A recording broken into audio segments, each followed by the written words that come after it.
Well,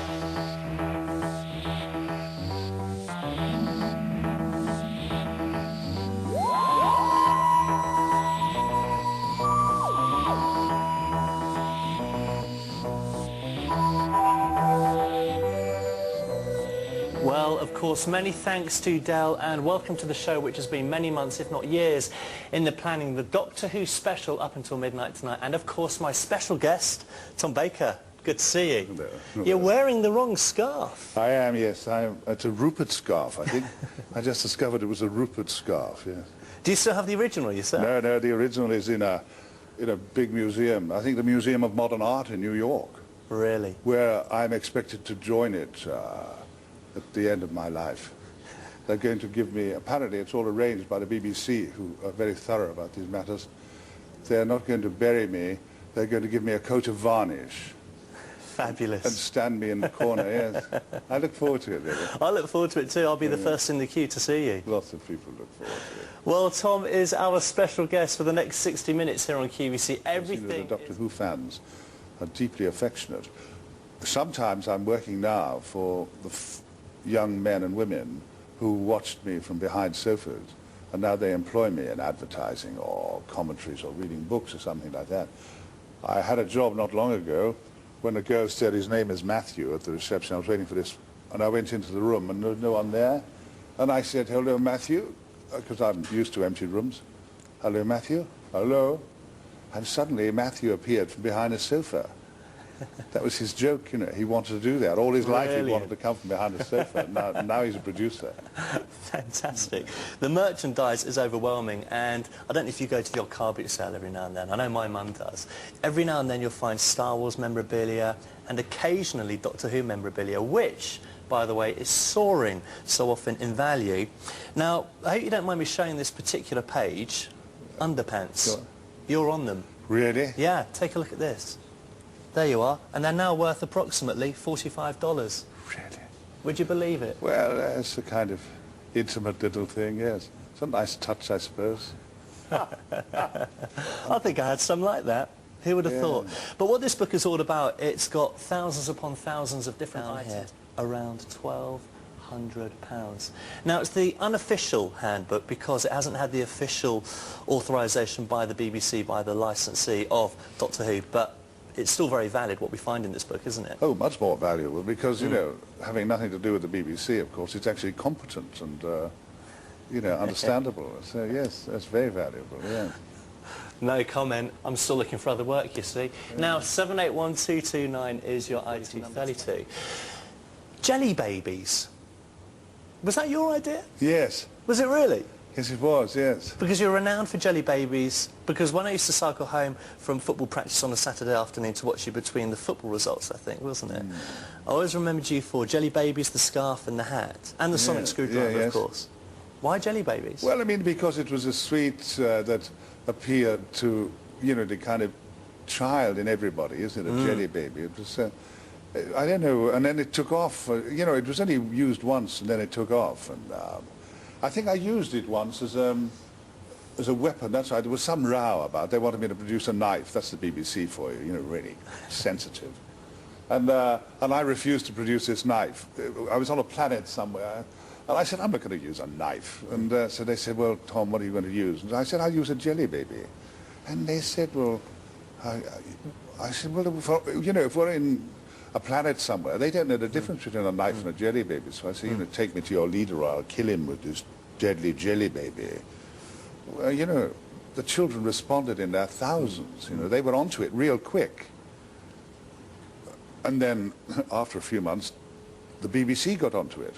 That's the way it was. The children were always ahead. And then the BBC Brilliant imaginations, of course, kids, that's why. Absolutely brilliant wonderful. imaginations. Yeah, wonderful. And so I used to go out all the time into schools and hospitals and meet the children and hear what they had to say. And so I felt that I was, you know, in tune with what they wanted, because I wanted to please them. I wanted to do what they wanted, you know. And it worked out fine. It was the nicest job I ever had, and it has never gone away from me, you see, because, as you know, great heroes in moving pictures are immortal. It's an amazing thing. If you consider television very frequently, especially if you're watching the BBC, nearly everybody's dead. We are actually entertained on the BBC by dead actors. Everyone's dead sometimes. And so that, in that sense, they are immortal, aren't they? Yeah, of course. Of course. And there's a generation now, your generation now, with digital cameras, you'll be able, when you're an old man, to look at your entire life in moving pictures with sound. It could be a very short film. A very short film. You can't know that. No. But you could, of course, because you could go ahead and find out for me. But let's not fiction, go down that road. Let's talk to Susan, who's on the phone line, and who's just bought this book, actually. Susan's phoned through. Hello, Hi, Susan. Tom. Hello, Tom. Is that you, Tom? God, is that Susan Barrett? No, it's Susan Perryman. Oh, hi, Susan. Hello, Tom. How are you? Well, I'm fine, thanks. Hello, Tom. Listen, I've just bought the item on TV, and really, I want to ask you a big question on behalf of all your fans out there. Can you hear that, Tom? Susan's going to ask you a big question on behalf of all the fans. Go on, then. Okay, well, actually, it's two. I'm going to cheat. The first one is, Tom, would you ever consider coming back as the best doctor ever? Would I what? Would you ever come back as the best doctor ever? Well... Thank you, Susan. Yeah, well, I mean, yes, I would if you were in charge of it, Susan, and the fans were in charge of it. Of course I would. Oh, no. But it won't happen like that, will it? But yes, I would.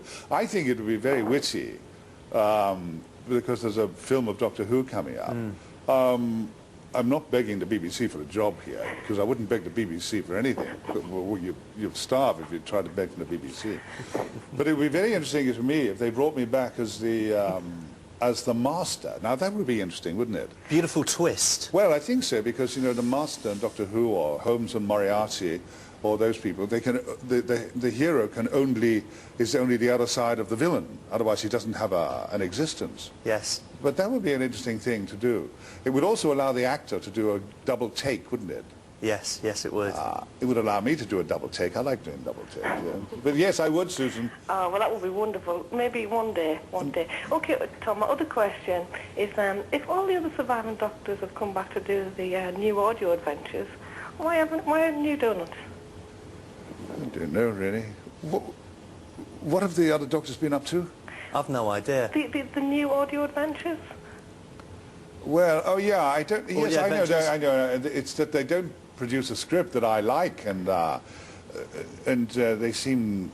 And when they do produce a script that I like, then I'll do it. Yes, I can't speak for the other fellows. Who are they? I only found out recently that there were other doctors. I didn't know that. Well, Paul McGann's done it as well. Oh, really? Yeah. I don't know. I thought there was And you, you there were have a three much- people before you. I didn't know Yeah, that. and you have a much better voice than all of those, Tom. So. Oh, Susan knows what to say. Okay, Tom, well, listen, lovely speaking to you, and maybe you'll get a lovely audio script with the post one day and you can do it. Maybe I will, yes. Susan, thank you very much for taking the time and effort to come through to talk to us tonight. Well, thank you. Pleasure, It's a pleasure. talking to Pleasure. you. See you later. Thank you. Something which I've noticed about you, having met you for the first time today, having seen you as Doctor Who time and time again growing up, quite a lot of your character outside of Doctor Who is part of Doctor Who. So you clearly had quite an influence as to the character you were portraying. Would that be a fair point? Well, yeah, it would. It'd be a very fair point. The thing is, you see, that in Doctor Who, when you play Doctor Who, or when you play Sherlock Holmes, or whatever those heroes are, there is no acting required. There's no acting required because there's no development. You know, Doctor Who is not suddenly going to become corrupt or violent or evil or whatever it is. He is utterly predictable. So the laugh and the larks when we were doing it was how, within predictability, could we be amusing and could we be thrilling and exciting, you know. It's very like life, really. So much of our ordinary domestic life is utterly predictable. And somehow or other we have to approach it in a way that, you know, makes yet another dinner, yet another glass of wine an exciting moment, you know. And it can be done with imagination and generosity. Yes. The predictable can be made new, I think. Very interesting. Have another look at this photo. Over a quarter of the stock that we have